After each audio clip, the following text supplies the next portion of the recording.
Merci beaucoup de votre présence nombreuse aujourd'hui. Il faut dire que c'est un séminaire exceptionnel pour que les chevilles de JB Pontalis, vous m'entendez, non? C'est parce que je suis enrhumé surtout, à mon avis. C'est pas le... Attends, alors, ou alors il n'a pas mis le micro. Il est parti mettre le micro, il va revenir. C'est pas grave. C'est mieux là? Donc je disais qu'il faut dire que c'est un séminaire exceptionnel. Pour que les chevilles de JB Pontalis n'enflent pas trop, il y a un autre séminaire exceptionnel la fois d'après. J'espère que vous serez aussi nombreux. Et je suis persuadé que JB veut vous dire qu'il serait bon qu'il vienne. C'est quand même Yves Bonnefoy. Hein? Oui. Donc la fois prochaine, c'est Yves Bonnefoy. C'est un séminaire exceptionnel à plusieurs titres. Le premier, c'est qu'il y a Eduardo Gomez Mango. Edmundo Gomez Mango, je suis vraiment très enrhumé. Edmundo Gomez Mango qui nous a fait le plaisir de venir 2 fois à Babel. La première fois pour nous parler de l'Autréamont vidéo. Oui. Il faut dire qu'il est natif d'Uruguay, il est médecin, psychiatre, il a été professeur de littérature, il a traduit Les Fleurs du Mal en espagnol, il est l'auteur de livres exceptionnels, La place des mers, La mort enfant. Et il est venu nous parler de son dernier ouvrage. Après l'Autréamont vidéo, il est venu parler une deuxième fois de Juan Gelman. Oui. Donc c'est deux moments très importants à Babel que nous avons en mémoire et nous sommes très heureux de l'avoir ici avec JB. Bon. Et puis c'est un séminaire exceptionnel puisque nous avons la chance que JB revienne nous voir.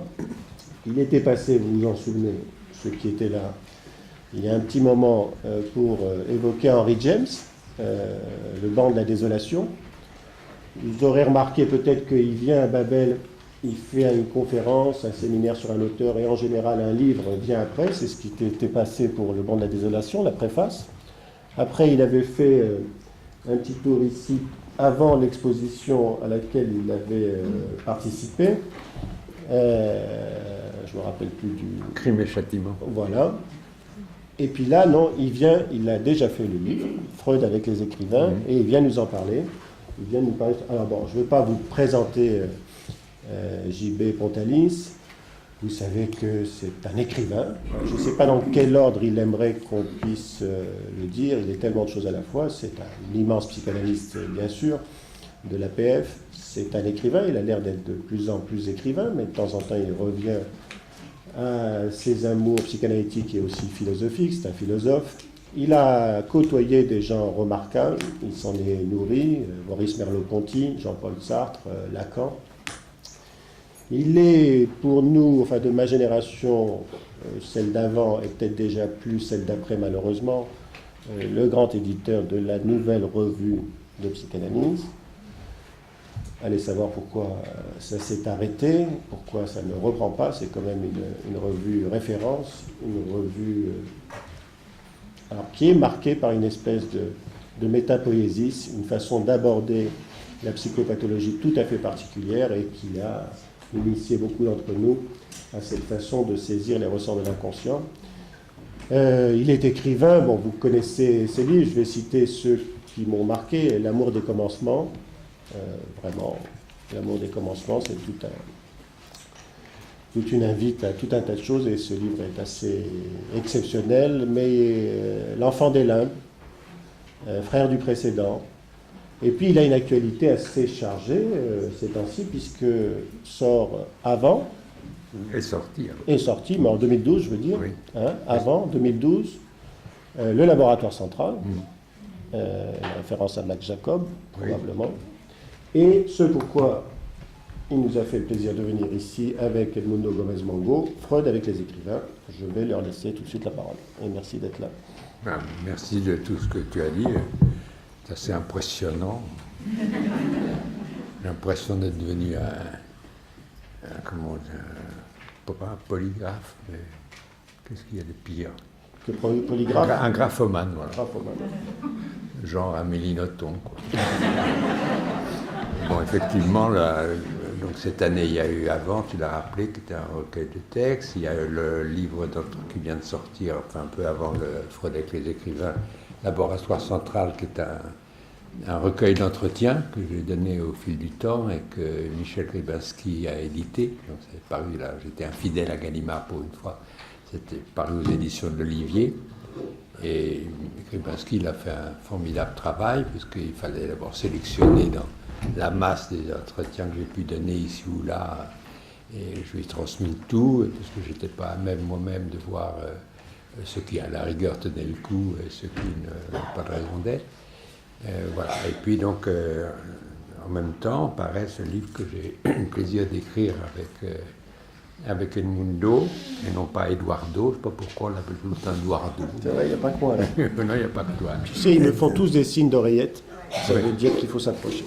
Sinon, ils vont. Vous me dites, criez très fort si vous ne m'entendez pas, j'ai parlé le plus fort possible, mais tout le monde est enrhumé. Là. Alors je sais déjà plus où on était, donc là Eduardo Edmundo. Edmundo et JB, on a beaucoup travaillé. J'aime pas tellement ça, parce que malgré les apparences, je suis plutôt paresseux.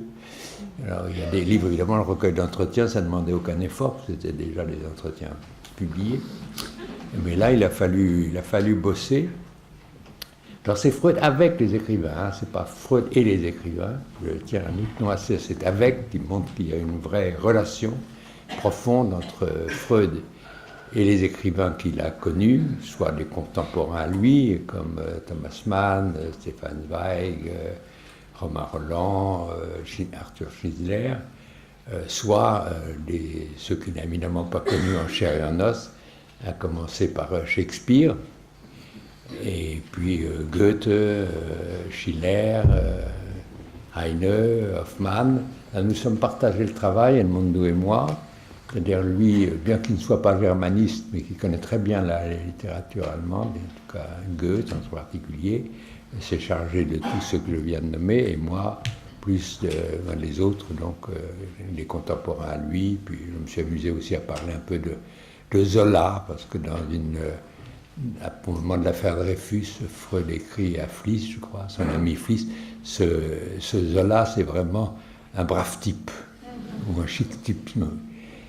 Et puis comme Zola, parmi les livres préférés de Freud, c'est dans l'enquête qui a été faite par un éditeur viennois sur quels sont vos 10 livres préférés, et il avait cité Fécondité de Zola. Du coup, j'ai eu la curiosité de voir ce que c'était. C'est introuvable, c'est pas dans les Rougon-Macquart, c'est dans les évangiles, les 4 évangiles. Et c'est tombé des mains au bout de 50 pages.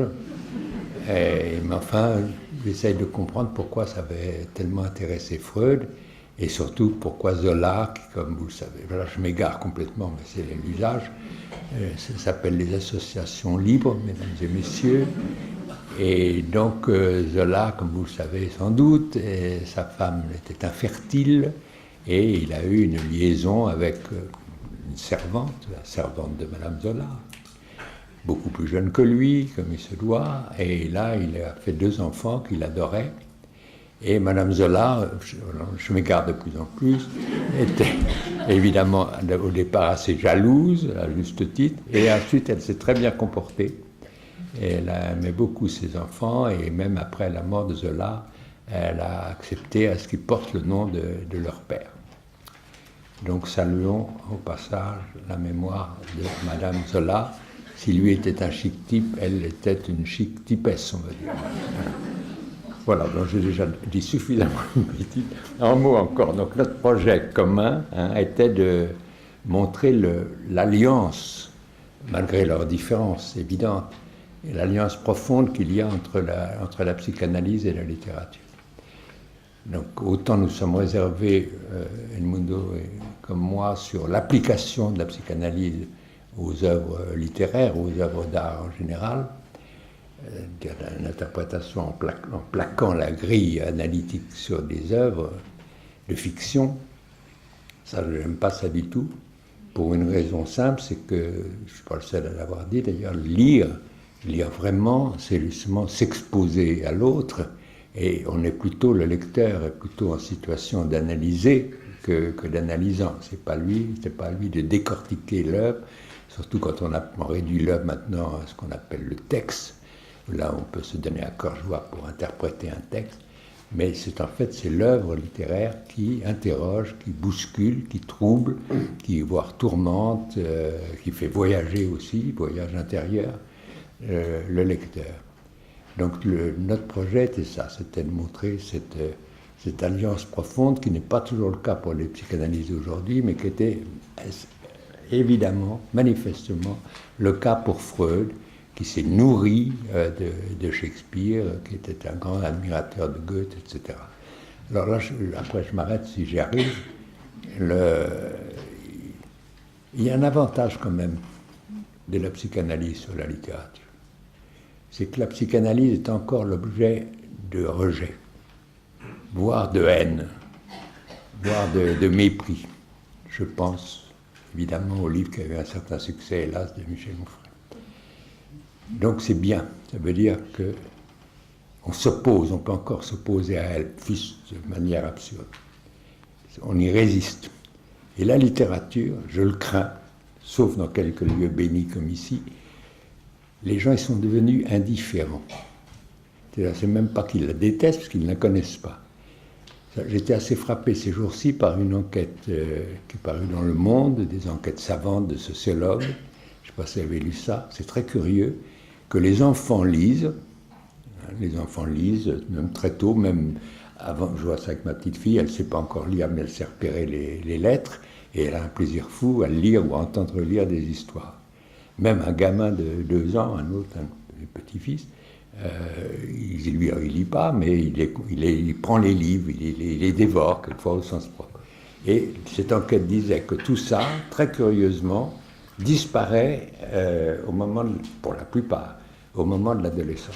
Même des enfants qui ont été avides de lecture, à 17 ans, ça ne les intéresse plus. Il ne même pas qu'ils méprisent, ça ne les intéresse pas. Alors, il y a 1000 raisons qu'on peut envisager pour ça, qu'ils préfèrent regarder Internet, les jeux vidéo, écouter de la musique, que sais-je, mais donc c'est de l'indifférence.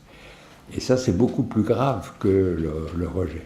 Donc l'avantage, si on peut dire, de la psychanalyse, c'est qu'elle est encore objet de rejet, voire comme je le disais, de haine, alors que la littérature, je le crains,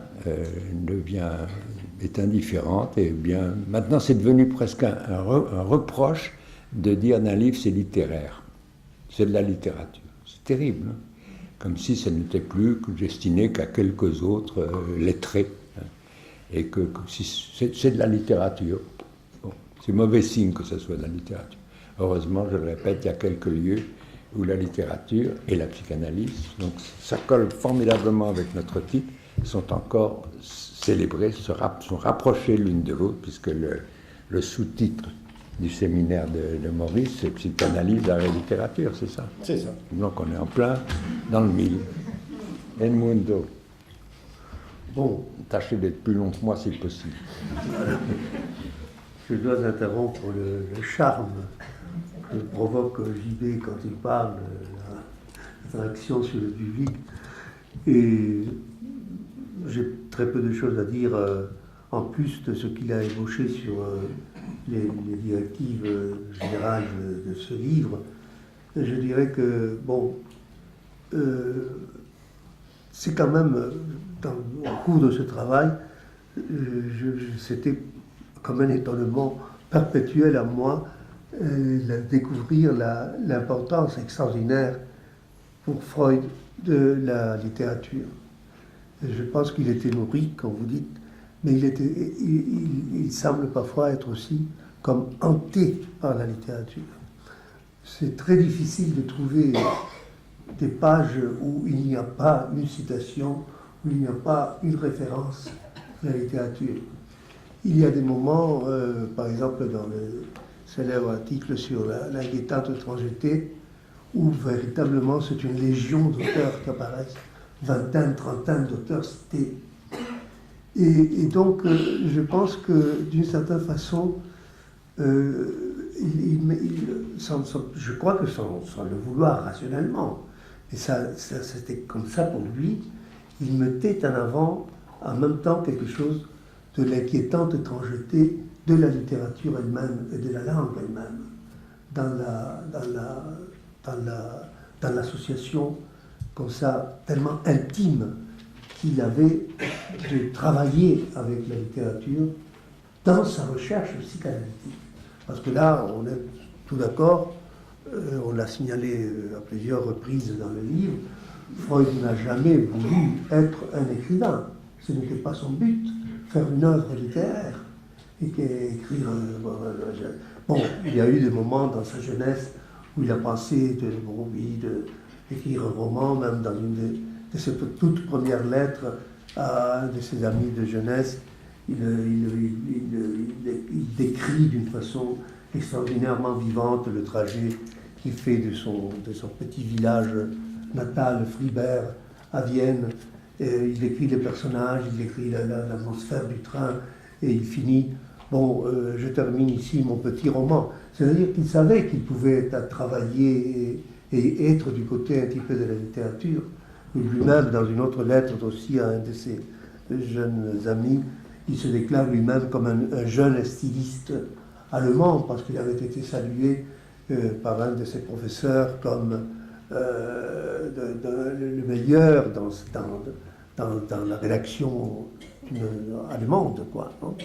Donc il y avait en lui ce savoir qu'il avait une possibilité d'écrire, et parfois il avait été tenté, ou il avait eu la fantaisie d'écrire, mais il faut rappeler quand même que les 10 premières années de sa vie active, de jeune, sont passées dans un laboratoire de physiologie, le laboratoire de Bruck. Là, c'était la science. Là, c'était la physiologie, bon. Et c'est vraiment après, par des raisons, sa vocation était d'être le Naturforscher, comme il disait, c'est-à-dire le chercheur dans les sciences de la nature. C'était ça ajouter quelque chose, disait-il aussi, au savoir humain, gagner encore un peu plus de terrain pour le savoir humain de la science. Et bon, les choses sont devenues telles que, par le conseil justement de ce professeur qu'il admirait énormément, qui est presque un personnage de l'interprétation des rêves, n'est-ce pas, le professeur Bruck, aux yeux très clairs, très pénétrants, et après d'innombrables fois dans les rêves de Freud. C'est lui qui lui conseille d'aller vers la médecine, vers l'exercice de la médecine privée, parce qu'il n'y avait pas de poste pour lui, je ne sais pas dans combien d'années, et lui, il était amoureux d'une jeune femme, il voulait se marier, et le professeur donc lui a conseillé d'aller vers la médecine. Et c'est comme ça, donc, il commence premièrement avec les maladies des enfants, la neuropsychiatrie des enfants, et après, c'est la découverte de l'hystérie, et après, c'est Paris, c'est Charcot, et là, voilà que l'objet scientifique s'est déplacé de la neurophysiologie à la nouvelle science, comme il l'a baptisée, la science de l'âme. Mais à côté de cet homme, donc, qui voulait surtout devenir, être un scientifique, découvrir quelque chose de nouveau, ce qu'il a fait avec la nouvelle science, la psychanalyse, la découverte de l'inconscient et de tout ce que cela détermine, il y avait en lui en même temps un écrivain qui était toujours là, un véritable dichter dans le sens large du terme, et qui s'enflammait parfois, qui se réveillait parfois, et qui produisait des choses littérairement d'une extraordinaire valeur, et qui l'utilisait justement pour mettre en avant la découverte scientifique.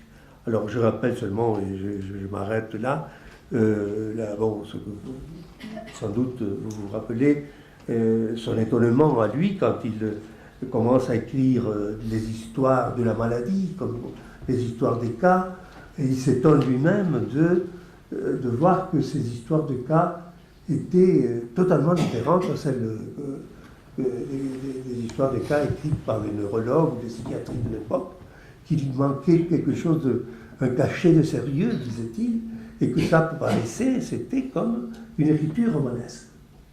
C'est-à-dire que c'est l'objet même de sa recherche, dans ce cas-là, le processus psychique qu'il voulait saisir, qu'il voulait examiner, qu'il voulait préciser, découvrir dans ces modalités de fonctionnement de la psyché des hystériques, comme on disait à l'époque, c'est là qui fait que son écriture doit devenir romanesque, parce qu'il doit procéder comme les romanciers, c'est-à-dire s'attacher à la description la plus fine, la plus sensible possible de cet objet psychique qu'il est en train d'étudier. Et après, ça va être aussi, au cours de l'interprétation du rêve, ce livre capital, central, le livre de la psychanalyse, où on découvre comment, devant ce nouvel objet qui est le rêve, il se passe quelque chose d'analogue. Pour saisir la vie du rêve, pour saisir pour pouvoir décrire la vie du rêve, il doit se laisser aller à une sorte de pulsion associatrice, de pulsion d'association, qui est la même qui hante le rêveur quand il se réveille, quand il veut expliciter ou décrire son rêve, qui est aussi celui de l'écrivain et celui du chercheur quand il commence, à propos d'un rêve, à écrire des pages et des pages et des pages pour pouvoir essayer non seulement de décrire le rêve, mais aussi d'étudier son fonctionnement et de découvrir sa dynamique intérieure. C'est-à-dire que là, c'est l'objet rêve qui provoque en lui aussi une sorte de nouvelle écriture. On n'avait jamais vu ça avant l'interprétation du rêve. Une écriture rationnelle, scientifique, mais qui est capable de donner, avec cette force, cette sensibilité, je dirais, la vie même du rêve, la vie onirique. Oui, d'accord avec tout ça. Parce que dans le temps même, vous rappeliez que quand il était dans le laboratoire de Bruck, c'est dans ce même temps, si je me souviens bien, qu'il écrit à sa fiancée Martha, devenue son épouse, qu'il renonce à ses tentations littéraires. Donc il avait quand même à renoncer à quelque chose. C'était une tentation. Et tout le projet de notre livre, c'est de montrer, comment dire, pas l'opposition, mais la tension qu'il y a entre ces deux pôles, le dichter, le mot intraduisible en français, mais disons quelque chose comme c'est pas uniquement le poète au sens strict, mais le créateur de fiction, le créateur littéraire, tension entre le dichter et le forscheur, le chercheur scientifique. Donc il n'aimait pas trop qu'on le qualifie d'écrivain, parce que ça voulait dire que ce à quoi il tenait, c'était sa science, hein, et à ce moment-là, sa science basculait du côté de la littérature. Donc n'était pas considéré comme une science. Donc il tenait avant tout à son titre de chercheur. Et c'est à ce titre, et non pas comme on l'a dit souvent, à cause de ses dons littéraires, qu'il a reçu le prix Goethe. Il a reçu le prix Goethe en tant que découvreur, de l'inconscient. À propos de ça, là je retrouve une citation de lui, quand on le saluait comme le découvreur de l'inconscient. Les poètes et les philosophes ont découvert l'inconscient avant moi. Les poètes et les philosophes ont découvert l'inconscient avant moi. Ce que j'ai découvert moi, c'est la méthode scientifique qui permet d'étudier l'inconscient. Donc là, on voit très bien là comment, c'est à quoi il tient, c'est à sa méthode scientifique. Il n'a pas découvert l'inconscient. L'inconscient, il est chez les tragiques grecs, il est chez les romantiques allemands, il est chez Dostoïevski, dont il est aussi question dans notre livre. Hein, il n'a pas découvert. Ce qu'on peut dire, c'est pas un peu paradoxal dit comme ça, ce qu'il a découvert, c'est l'inconscient freudien. Alors, dans le laboratoire de Bruck, si je me souviens bien, il s'intéressait à la sexualité des anguilles, c'est pas ça? Oui. Oui, vous voyez, c'est assez drôle, parce que peut-être que l'anguille c'est peut-être la sexualité, au fond. Oui. Ça se balade un peu partout. Ça file comme une anguille. Voilà, donc c'est difficile de dire que Freud est un écrivain, parce qu'un écrivain, ça reconnaît, selon moi, ça se reconnaît à quoi? À son style. Disons, que j'appelle l'équivalent de la voix. La voix de chacun est unique, même quand elle est traduite. Or, le style de Freud, il n'y en a pas, hein, parce qu'il y en a trop. ça change complètement selon son interlocuteur, selon la question dont il traite. Vous avez un style qui peut être très didactique, hein, comme les textes difficiles de métapsychologie. Vous avez un style qui est assez pédagogique, comme dans les leçons d'introduction à la psychanalyse. Donc c'est un autre, tout à fait un autre style.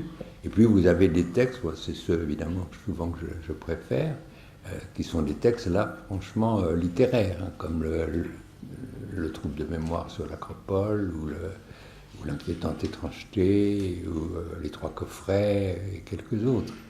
Là où vraiment on se dit Freud est un écrivain. Puis à d'autres on se dit non, c'est pas un écrivain. C'est un scientifique qui défend ses idées et sa méthode. Donc, pour ça, on a fait un chapitre avec un point d'interrogation, Freud, écrivain, point d'interrogation. Encore une fois, c'est tout est dans cette tension permanente, c'est ce qui fait aussi l'intérêt et la nouveauté permanente de cette œuvre, c'est cette tension entre le créateur littéraire et le chercheur. Voilà, je voulais dire un mot parce que Henriette Michaud est là, je me fais le plaisir d'être là. Et donc, elle a écrit un très beau petit livre qui s'appelle Les revenants de la mémoire, qui n'explicite pas beaucoup son objet, mais heureusement, en sous-titre, il y a Freud et Shakespeare, ou Shakespeare et Freud. Et j'ai largement pillé d'un livre formidable, qui est paru de la petite bibliothèque que dirige Jacques André chez Payot. Et je l'ai sans vergogne pillé, parce que vraiment, elle dit c'est le livre le plus documenté et le plus précis sur la relation. Alors là, vraiment, par les nourris, Freud était nourri de Shakespeare dès son jeune âge. Non seulement il le cite ici ou là, mais enfin bon, vous connaissez son interprétation de Hamlet. Et souvent, il cite même « to be in readiness », une phrase d'être prêt, être à la guet. Bon, beaucoup de pièces, puis Lady Macbeth, sur lequel là, il n'arrive pas très bien, dit-il, à trouver son secret, comme modèle de névrose obsessionnelle, se lavant 1000 fois par jour les mains pour s'expier tenter de laver son crime. Alors il y a quelque chose sur quoi, je crois, Henriette Michaud insiste, j'insiste encore plus, qui est très curieux, parce que reconnaissant donc sa dette immense envers Shakespeare, voilà-t-il pas que Freud, sur le tard, et pas tellement sur le tard, reprend, on peut dire, le débat, la rumeur qui a eu lieu sur est-ce que Shakespeare est vraiment l'auteur de ces pièces. Et là, d'ailleurs, Freud, je crois, des mots assez durs, en disant c'est pas possible que Shakespeare était le fils d'un, je sais plus, enfin, de quoi, de Madame Michaud. D'un petit bourgeois de Stratford. D'un petit bourgeois de Stratford. Il y a même, non, mais il y a des mots plus durs, parce que ça sentait le fumier dans leur maison, des trucs comme ça. Un homme dont le père avait du fumier dans son jardin. Voilà, oui, ben, c'était pour entretenir son jardin, il n'y a pas de mal à ça. Enfin, bref, des mots assez durs, en disant que ce n'est pas possible que ce type élevé dans l'odeur du fumier et peut écrire des pièces pareilles. Donc il reprend à son compte une thèse qui disait que c'était donc pas Shakespeare, et on prêtait plusieurs noms, dont un certain De Vries, ou De Vriet, je ne sais pas, qui était lui qui avait tous les titres qu'il fallait, grand chambellan, je ne sais plus quoi, enfin, un lord, tout ce qu'il fallait. Alors lui seul aurait pu écrire les pièces extraordinaires de Shakespeare. Alors c'est assez curieux, je me suis demandé, parce que donc il veut déposséder Shakespeare de son nom. Et alors que lui, Freud, il ne veut pas être dépossédé de son nom. Non, il y tient à son nom. Dès que, par exemple, quand Jung voulait appeler sa discipline, enfin sa théorie psychanalyse, il était furieux. Hein. D'ailleurs, Jung a fini par céder, l'appeler, je ne sais plus comment, psychologie, quelque chose. Et à chaque fois qu'il y avait... Il tenait pour dissidents tous ceux qui se réclamaient de la psychanalyse, alors que lui estimait qu'il le trahissait et qu'il cédait sur l'essentiel, à savoir notamment la sexualité infantile, etc.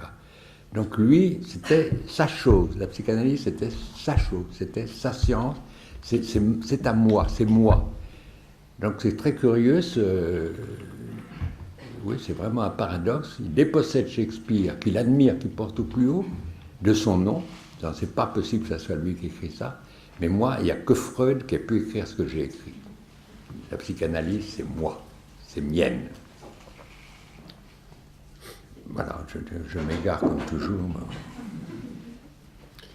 Il a fait un peu la même chose avec Nietzsche et Schnitzler.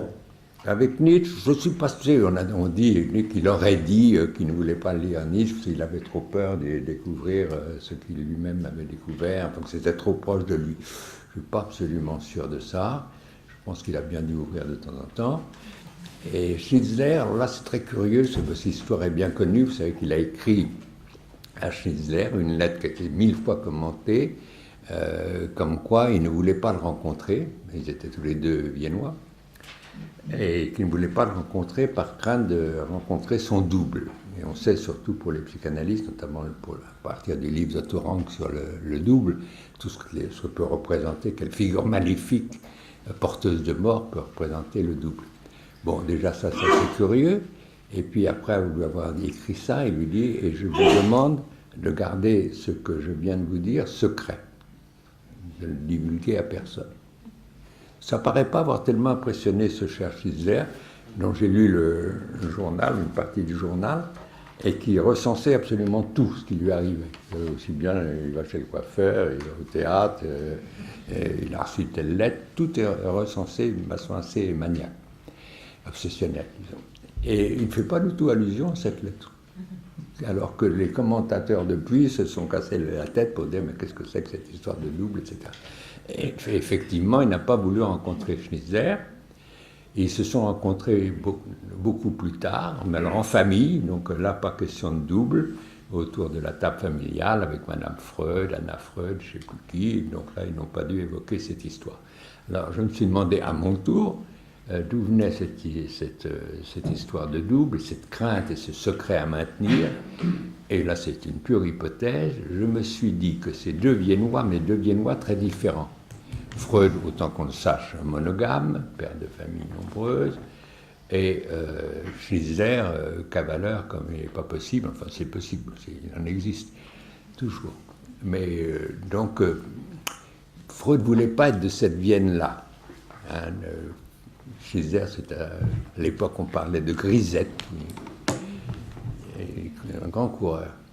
Et vous vous souvenez du passage justement dans le texte comme temps, Edmundo de l'inquiétante étrangeté, où Freud, qui quand même fait assez rarement de confidences personnelles, dit qu'il se promène dans une ville italienne, peut-être Venise, j'en sais rien, et que, bizarrement, à propos de l'inquiétante étrangeté, il se retrouve toujours passant dans la même ruelle, où des femmes fardées, dit-il, donc on peut imaginer que c'est des prostituées, sont là aux fenêtres, et étrangement, non seulement, donc il veut s'en sortir de cette ruelle, et il y revient 2, 3, 4 fois. Donc on imagine que les femmes fardées doivent lui lancer quelques colibets. Je vois assez bien Freud à ce moment-là dans l'image un peu d'Emile Jannings dans l'Ange bleu, c'est le professeur Unrat, attiré et affolé. Et finalement, il se retrouve, et là c'est la libération des femmes fardées, il se retrouve sur une petite piazza où il reprend ses esprits. Donc je me suis dit que voilà, Freud ne voulait pas être dans la ronde au fond, il ne voulait pas être dans la ronde, c'est la fameuse pièce de Schnitzler, et qu'il ne voulait pas être pris dans cette ronde viennoise, et que c'est ça, c'est toute la sexualité représentée par Schnitzler qu'il avait fui. Alors pourquoi il l'appelle son double, c'est peut-être justement ce qui refoule, parce que c'est quand même un exemple. Il dit qu'il passe par hasard, hein. Il passe par hasard à 4 reprises dans la ruelle en question. Bon, il nous a quand même dit pas mal de choses sur le hasard, mais vous voyez comme même les plus grands, quand il s'agit d'eux, peuvent méconnaître tout ce qu'ils ont dit des autres. Donc voilà pourquoi je me suis aussi intéressé à Schnitzler. Pour Stefan Zweig, alors là Stefan Zweig était un grand admirateur de Freud. Schnitzler aussi, il avait lu même la trame de Toul, l'interprétation du rêve, tout jeune, peu de temps après sa parution, alors que ça avait fait un peu un bide. Hein. C'est inouï de penser que la trame de Toul, qui est devenu le livre fondateur de la psychanalyse, a mis des mois avant de trouver des lecteurs en nombre. C'est encourageant, Marc. On peut dire que quand un livre ne marche pas, c'est qu'on a écrit un chef-d'œuvre avant les autres. Mais c'est rarement vrai. Donc Zweig, grand admirateur de Freud, un peu trop, je dirais. Enfin, Freud aimait bien aussi avoir des compliments. Et Freud, grand lecteur de Stefan Zweig, qu'il appréciait beaucoup. Sauf à un moment, il n'a pas aimé un livre qu'avait fait Stefan Zweig qui s'appelait 3 mètres, je crois, où il y avait Mesmer, Freud, et puis, j'oublie toujours son nom, celle qui a fondé la Christian Science aux États-Unis, enfin, c'était un peu une secte, et enfin, qui obtenait des résultats, qui guérissait. La guérison par l'esprit, ça s'appelle. La guérison par l'esprit, 3 mètres. Alors là, Freud n'a pas été... Mesmer, il acceptait à la rigueur, mais d'être mis sur la même ligne que cette grande hystérique, comme il le disait, ça ne lui plaisait pas trop. Donc là, ils sont fâchés, mais ils sont toujours réconciliés. Et c'est Stefan Zweig qui a écrit l'hommage quand Freud est mort à Londres sur sa sépulture. Stefan Zweig et... Marie Baker Voilà, Eddy, voilà. fondatrice de la Christian Science. Voilà.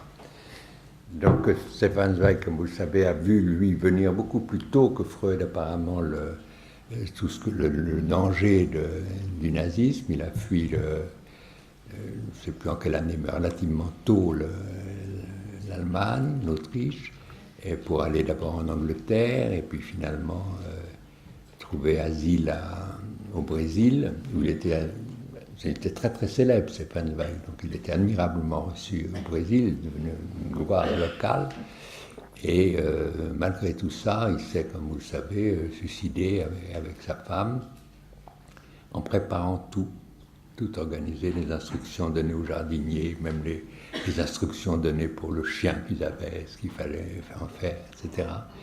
Et ça, c'est vraiment bouleversant, parce que sa femme souffrait d'asthme assez aigu, et donc avait beaucoup de mal à respirer. Et pour Stefan Zweig, ce qui était devenu irrespirable, c'est l'air du temps, tout l'air du temps. Donc si vous avez lu ses mémoires, le monde d'hier, ou Souvenir d'un Européen, ça dépend de la traduction, c'était pas seulement le monde d'hier qui disparaissait, c'était le monde d'aujourd'hui, et c'était le monde de demain. Tout s'écroulait pour lui, Et il s'est suicidé peu après la prise, je crois, de Singapour par les Japonais.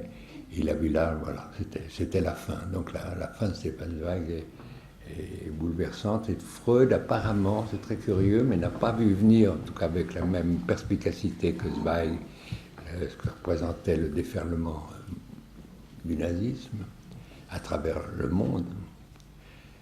Et donc, comme vous le savez, il a été très tard, et sur l'insistance de Marie Bonaparte, à s'exiler, puisqu'il s'est exilé qu'en 1938, donc 5 ans après l'avènement d'Hitler. Et pourtant, il avait vu, peut-être avant tout le monde, ce que représentait un régime totalitaire. Dans Psychologie des masses et analyse du moi, c'est, je crois, le premier qui est montré un peu dans la suite, je ne sais pas s'il le connaissait, de la Boétie et du contraint et du traité de la servitude volontaire, qu'il avait vu. Il avait décrit le processus d'identification au Führer. Le Führer, c'est le leader, c'est le guide. Il peut prendre plusieurs noms, le Colillo, le petit père des peuples, ou d'autres, mais c'est toujours le même phénomène d'identification de toute une collectivité à celui qui les tyrannise, une servitude volontaire, parce qu'il ne faut jamais l'oublier, quand même, Hitler a été porté au pouvoir légalement. C'est pas toujours par des coups d'État. Donc comment est-ce que Freud, qui avait tellement bien décelé qu'était le ressort du totalitarisme, a pu, je ne crois pas que ce soit aveuglement ou bien résignation, vraiment attendre que vraiment Marie Bonaparte lui dise ça y est, il faut partir pour aller s'exiler à Londres. Ça reste pour moi un mystère. À Londres, où il a emporté sa bibliothèque, ou une grande partie de sa bibliothèque, c'est sa collection de statuettes égyptiennes et étrusques, Il est venu avec sa femme, avec sa fille bien-aimée, Anna, Antigone, et avec sa bonne, Paula. Donc c'est pas mal de monde quand même. Mais il a laissé, on ne va pas le rendre coupable, mais il a laissé 2 de ses sœurs. Peut-être quand même on lui avait accordé pas mal de choses, transporter tous ses livres, ses statuettes, une partie de sa famille. Et 2 de ses sœurs qui ont été déportées, sont mortes dans un camp peu de temps après. C'est aussi quand même un point d'interrogation. Mais je pense qu'il n'aurait pas obtenu, ou Marie Bonaparte, malgré l'influence qu'elle avait auprès de l'ambassadeur Boulit, là, qui l'a beaucoup aidé, elle aurait obtenu aussi qu'il emmène ses sœurs. Voilà, pour Stéphane Zweig, pour la dénonciation du totalitarisme et l'exil tardif de Freud. Mais si vous allez à Londres, allez voir autant le musée Freud à Vienne n'a aucun intérêt, c'est toute une reconstitution, on voit juste un faux chapeau et une fausse canne de Freud.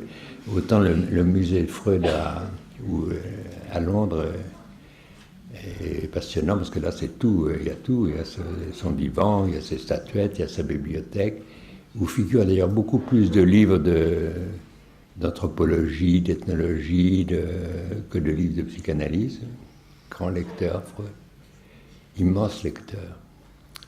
Donc c'est vraiment un musée Freud à Maresfield Gardens, vaut plus que le détour, vaut le voyage. Edmundo? Oui, pour revenir un petit peu, parce que, bon, en écoutant JB, on voit bien comment il y a cette sorte d'amitié intime entre l'œuvre littéraire et en même temps la réflexion psychanalytique. Je me disais qu'une autre entrée possible pour l'expliquer, parce que quand même, c'est ça ce qui est un des buts de ce livre, c'est d'explorer avec Freud, avec les écrivains. Et c'est que dans l'avec, il y a évidemment pour Freud l'intérêt énorme qu'il porte à ce qu'il appelle la production du fantasme, la production des fantasmes. Alors l'écrivain, pour lui, c'est comme celui qui fabrique la Dichtung, n'est-ce pas? C'est un autre mot, comme Dicht, c'est un peu difficile de traduire en français. C'est la création littéraire dans le sens le plus vaste, comme le dichter, c'est celui qui crée avec les mots, et la Sedor, disait Borges, c'est celui qui fait avec les mots, n'est-ce pas? Et donc, pour Freud, il y a 2 choses qu'il admire chez les écrivains, chez les différents écrivains, c'est cette capacité donc de la production du fantasme, de produire des fantasmes, de faire avec des mots, incarner le fantasier, l'activité de la fantaisie, l'activité de fantasmer, et en même temps le courage qu'il a, l'écrivain, de dévoiler ça et de l'exposer dans son écriture, de le partager avec les autres. Et voilà que ce sont aussi une des conditions, je dirais,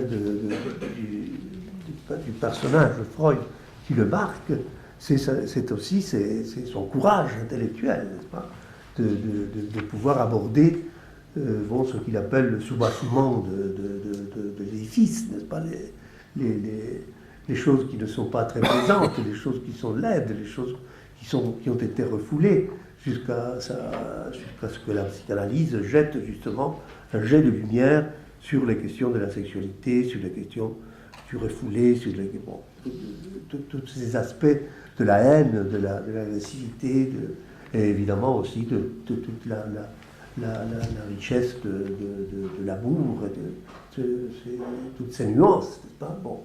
Mais il trouve là une sorte d'allié fondamental pour lui. C'est pour ça qu'il revient sans cesse vers l'écrivain, vers Goethe ou vers Schiller. Parce qu'il trouve que là, il y a une sorte de fraternité entre lui et l'écrivain, n'est-ce pas? L'écrivain ne cesse pas de travailler ses propres fantasmes et de les mettre en mots, de les incarner dans les mots. Et Freud, il est toujours très avide, très curieux de savoir comment il fait et comment et quels sont les aspects de psychisme que l'écrivain dévoile et qu'il peut donc suivre. Il disait, bon, les écrivains sont ceux qui vont devant, les adelantados, non, celui qui arrive avant lui. Mais il est l'éclaireur qui vient derrière eux pour, bon, tel que, bon, justement, il y a là aussi la combinaison entre, d'une part, l'aspect Aufklärer de Goethe, de Freud, c'est-à-dire un descendant intellectuel du siècle des Lumières, mais qui utilise, et justement, utilise la lumière pour aller vers l'obscur, vers le nocturne de l'âme. Et c'est là, donc, l'aspect un peu romantique, la tendance, disons, romantique de Freud. Thomas Mann a bien saisi cette dialectique entre, dans la pensée freudienne, d'une pensée qui vient de pensée des Lumières, et en même temps aussi, qui est nourrie un peu, beaucoup même, par le romantisme. Par exemple, des choses très importantes qui avaient été travaillées par le romantisme, comme le rêve, ou comme même le Witz, n'est-ce pas, le trait d'esprit, le bon esprit. D'une certaine façon, pour moi, les romantiques allemands avaient ouvert la langue allemande ils avaient imprégné la langue allemande de cette activité du rêve ou du Witz.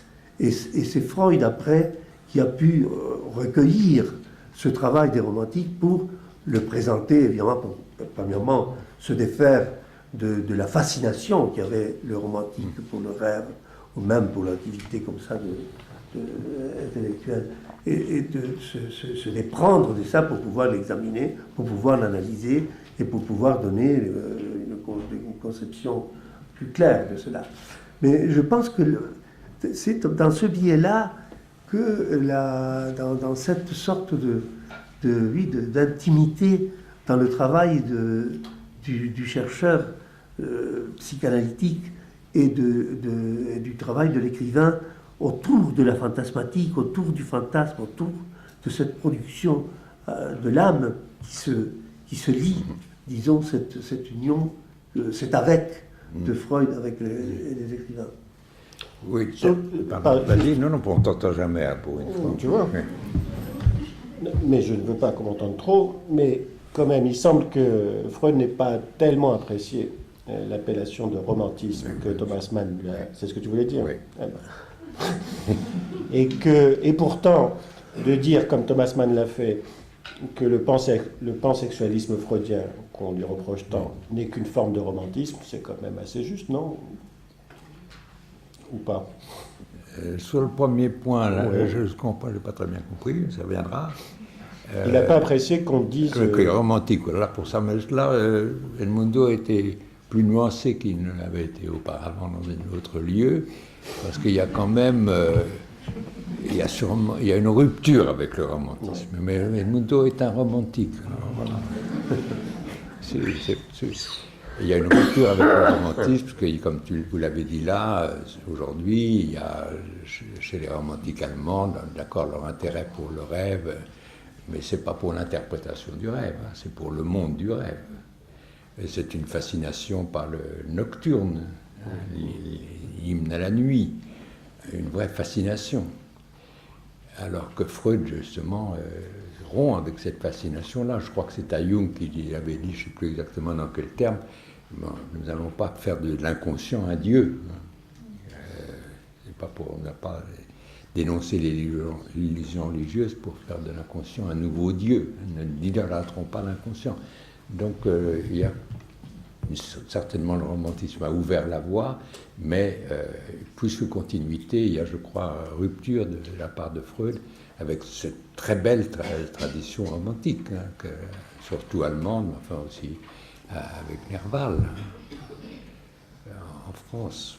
La question de Thomas Mann, quand il dit, je crois, quelque chose comme Freud, un romantique scientifique, quelque chose comme ça, n'est-ce pas?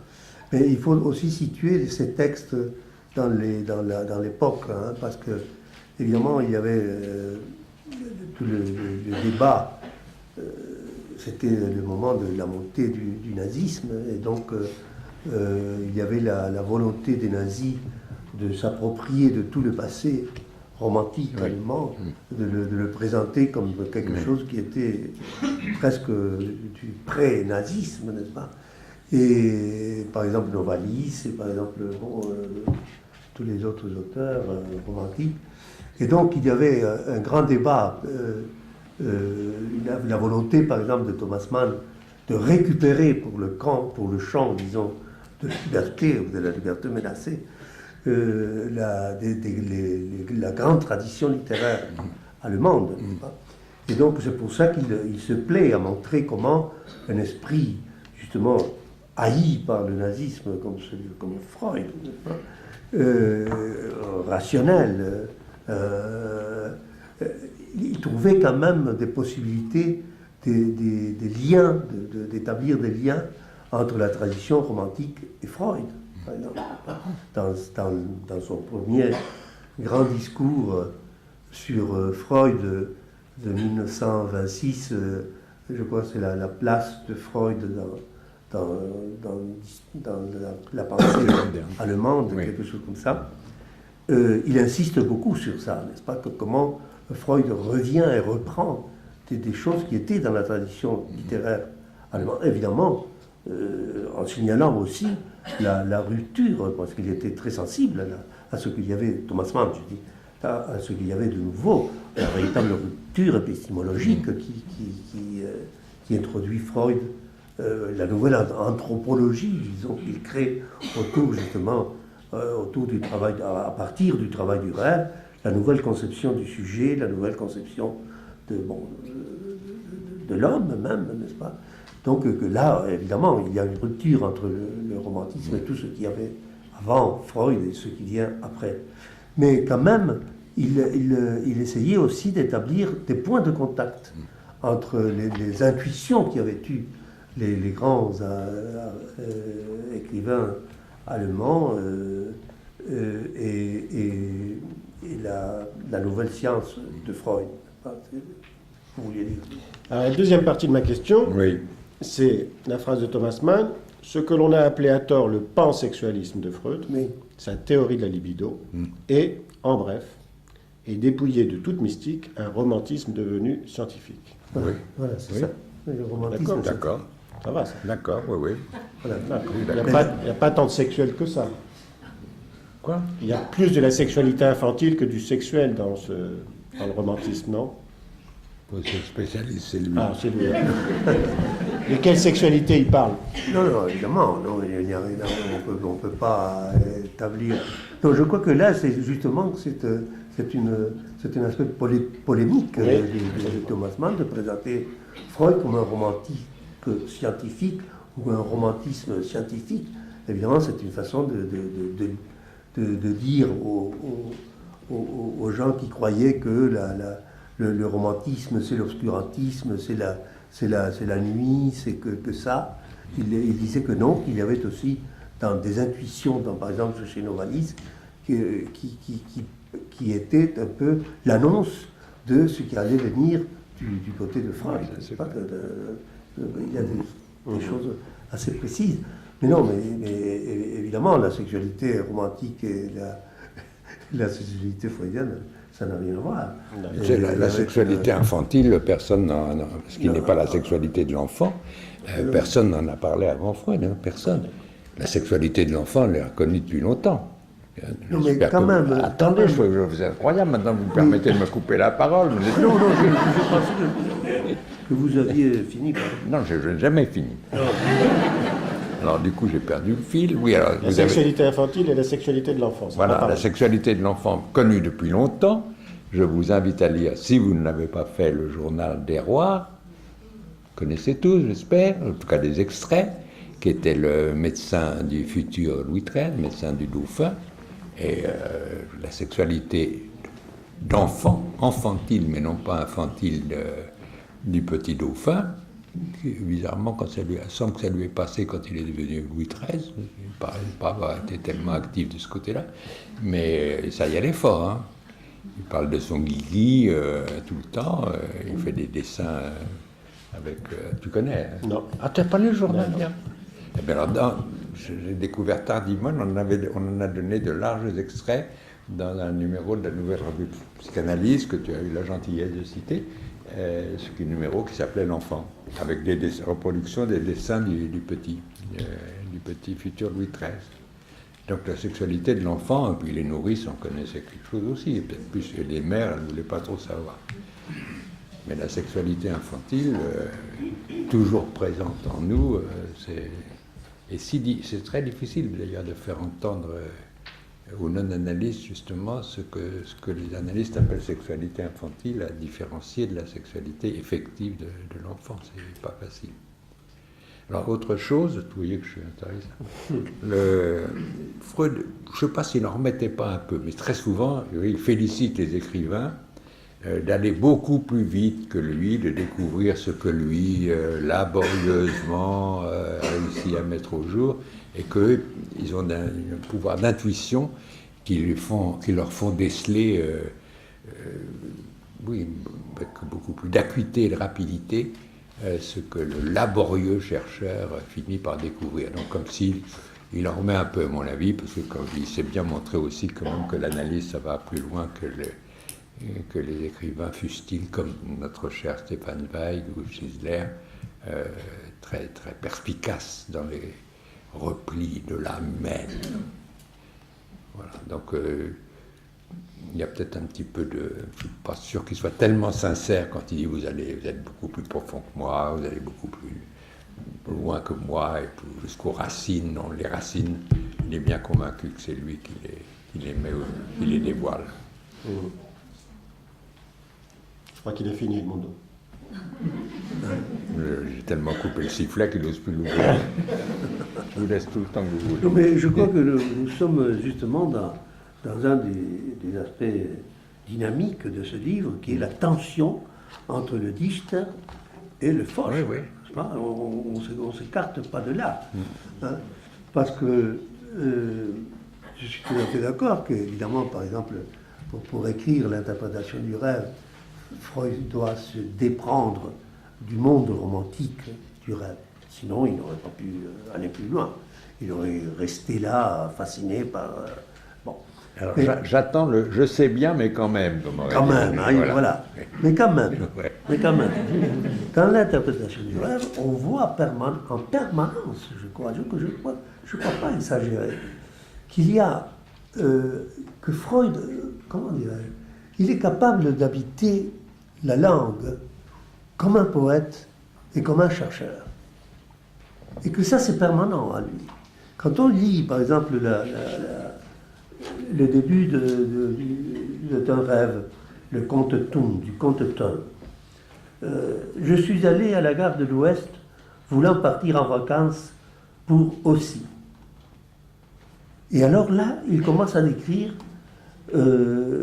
le comte vient en voiture découverte, en dépit de la pluie, entre par la porte des trains de banlieue, repousse d'un geste de la main sans plus le contrôleur.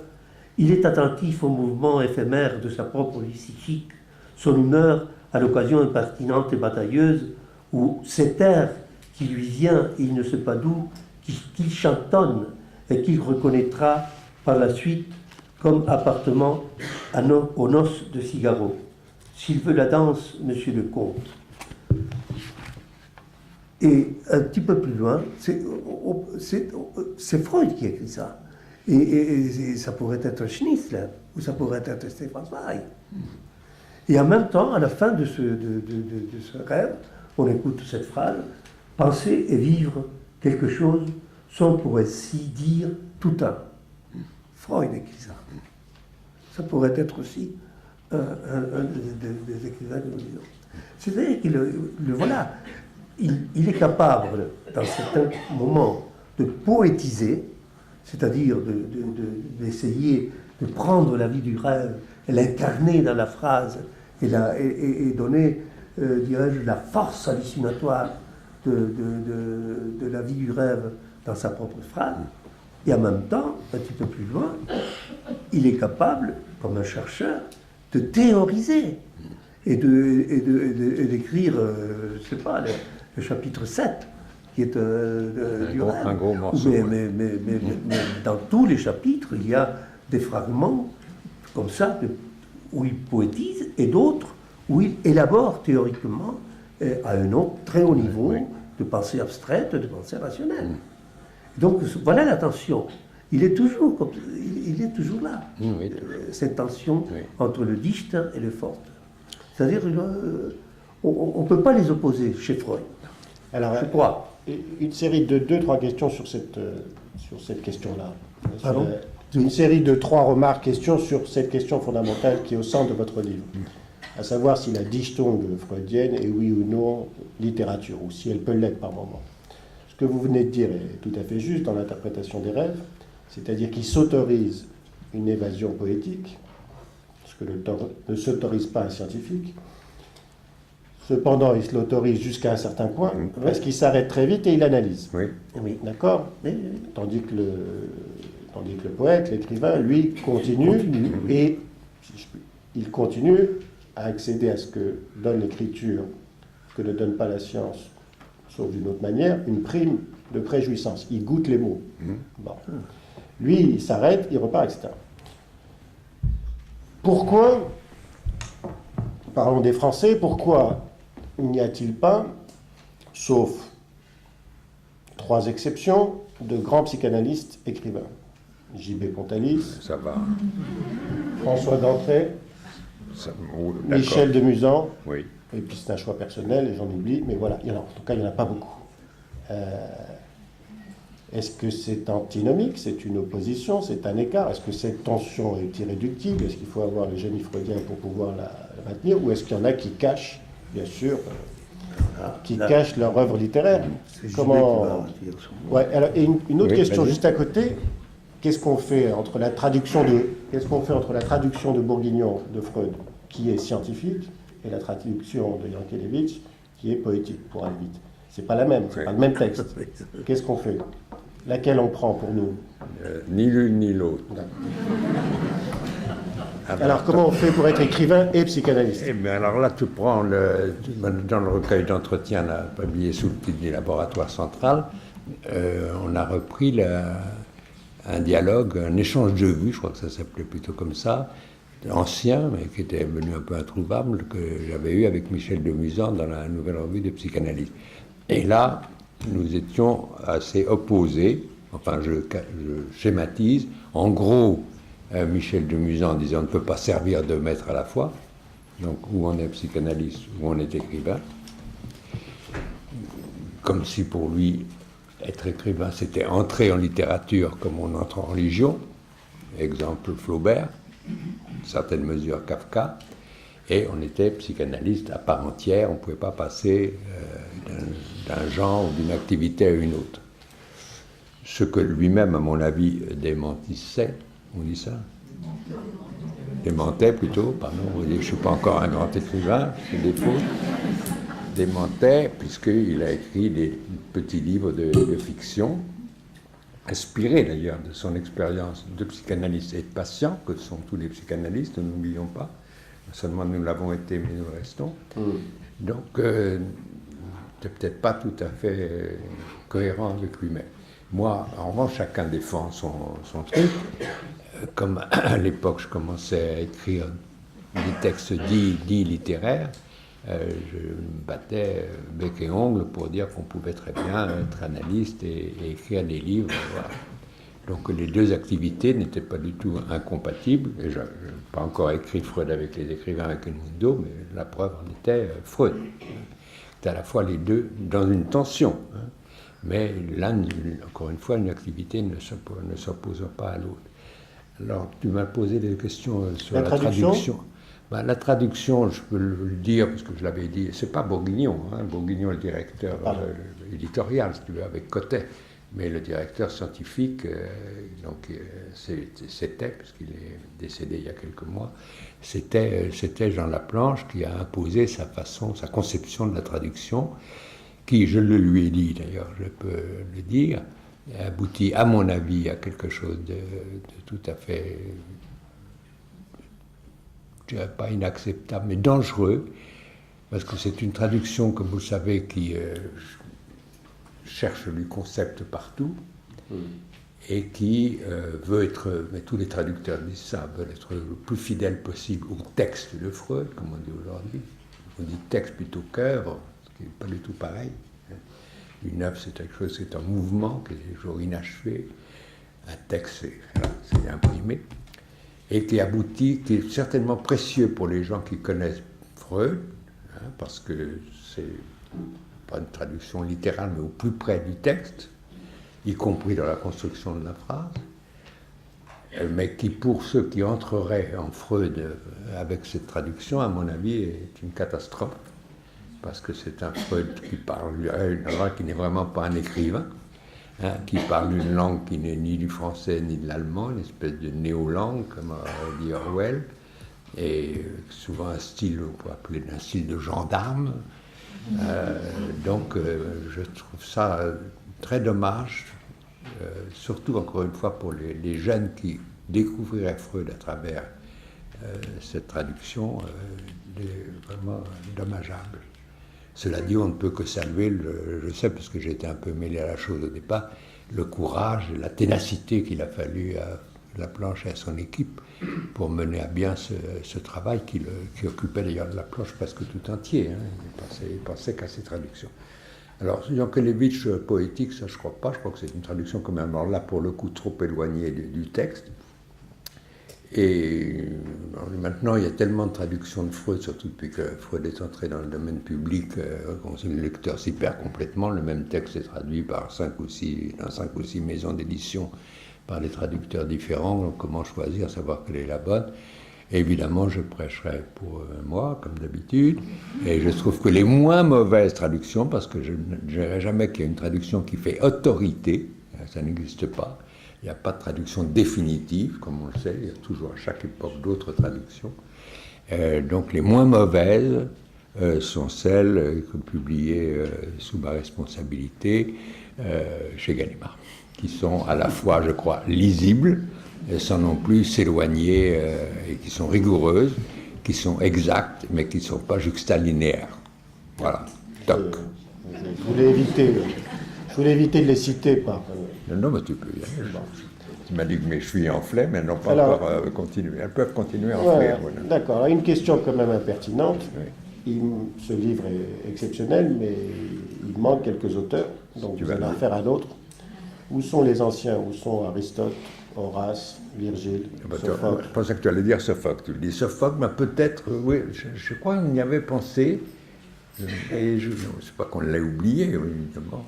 Mais peut-être on a pensé qu'à travers l'analyse d'Hamlet et d'Édipe, Sophocle était présent. Aristote, je ne sais pas si... je crois que Freud était un grand lecteur d'Aristote. 7 citations littéraires d'Aristote. Oui, alors il y a un petit livre qui recueille, c'est aux presses universitaires, je crois, qui fait une recension de toutes les citations de Freud. Oui.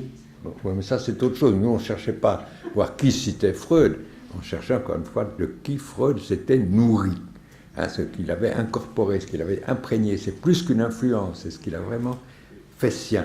Alors pour revenir à Shakespeare, je crois que c'est Shakespeare, bon bien sûr il y a toute la dramaturgie de l'âme que Shakespeare a découverte, et que là Freud ne peut voir en lui qu'un précurseur, mais je crois que donc il voit en Shakespeare un allié, un précurseur, mais peut-être aussi un rival. Pourquoi? Parce que j'ai relu à l'occasion, pas tout Shakespeare, mais quelques pièces de Shakespeare à l'occasion de ce chapitre, et j'étais frappé, c'est d'une banalité sans nom ce que je vais vous dire, parce que je pourrais appeler l'intensité, la violence de la langue de Shakespeare. Et pas seulement dans les moments où il parlait un langage très cru, notamment à Hamlet, quand il parle d'Ophélie, la traitant quasiment de putain et retourne au bordel. Ou avec Polonius, rate, c'est une crudité, voilà, c'est évident. Mais dans chaque... on peut le lire en version bilingue, Shakespeare, qu'on se reporte au texte anglais, même si alors les Anglais eux-mêmes ne comprennent plus très bien la langue de Shakespeare, qui n'est plus la leur d'aujourd'hui. Non, c'est vrai.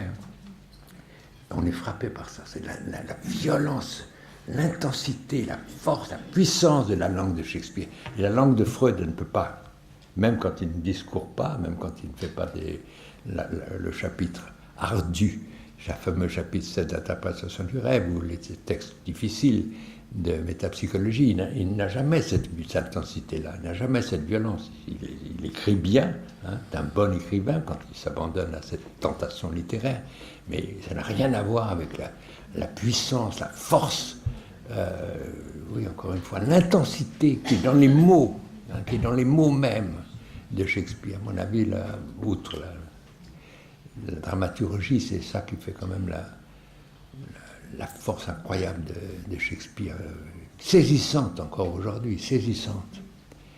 Oui, alors, dernier truc, qu'est-ce que je voulais dire? Oui, tellement de derniers trucs. Oui, quand même, encore Freud, il a, quelle que soit sa dette envers les créateurs littéraires, hein, il a toujours reconnu que la psychanalyse, je le cite là, je crois exactement, pardon.